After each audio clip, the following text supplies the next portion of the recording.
ஏழைக்கும் பணக்காரங்களுக்கும் இருக்கிற ஒரே முக்கியமான வித்தியாசம் உணர்ச்சி வசப்பட்டு ஒரு பொருளை வாங்குறது தான். ஸோ இதை இம்பல்சிவ் பையிங் அப்படின்னு சொல்கிறாங்க. ஸோ இம்பல்ஸ் பையிங் அப்படின்னா என்னது அப்படின்னு பார்த்தா, ஒரு பொருளை பார்த்த உடனே வாங்க தோணுதா, ஸோ அங்கேயே நீங்கள் தோற்று போயிட்டீங்க அப்படின்னு சொல்கிறாங்க. ஸோ ஏன் அப்படின்னு பார்த்தீங்கன்னா, இந்த பொருளை உங்களுக்கு தேவையா இல்லையா அப்படின்றத விட அதை வாங்கணுன்றதுக்காகவே வாங்குகிறோம். ஸோ நான் முன்னாடியே நிறைய வீடியோஸில் சொல்லியிருப்போம். ஸோ இதில் இன்னும் டீட்டெயில்டாக நம்ம பார்ப்போம். ஸோ இதை பணக்காரங்க எப்படி பண்ணுறாங்க அப்படின்னு பார்க்கலாம். ஸோ பணக்காரங்களாம் என்ன பண்ணுறாங்க அப்படின்னு பார்த்தீங்கன்னா, ஒரு பொருளை வாங்கணுன்னா ஓகே வாங்கலாம் ஸோ அப்படின்னு சொல்லிட்டு அது யோசிக்கிறாங்க.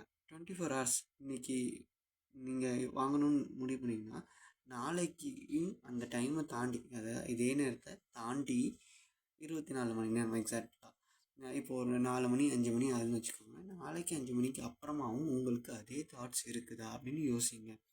எஸ், இந்த டைமில் அதாவது இந்த 24 ஹவர்ஸில் என்ன நடக்கணும் அப்படின்னு பார்த்தீங்கன்னா, அந்த பொருள் உண்மையிலே உங்களுக்கு தேவையா, அது வேல்யூபிளா, இது நம்மளால் வாங்க முடியுமா அப்படின்லாம் நீங்கள் யோசிக்கலை.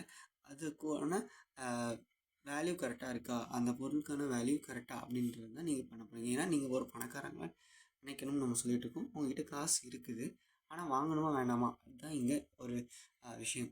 ஸோ பணக்காரங்க வாங்கணும்னு தோணுன்னே வாங்க மாட்டாங்க, வெயிட் பண்ணுவாங்க. 24 ஹவர்ஸ்க்கு அப்புறமா தான் அவங்க அதை வாங்கணுமா இல்லையான்ற முடிவை எடுப்பாங்க.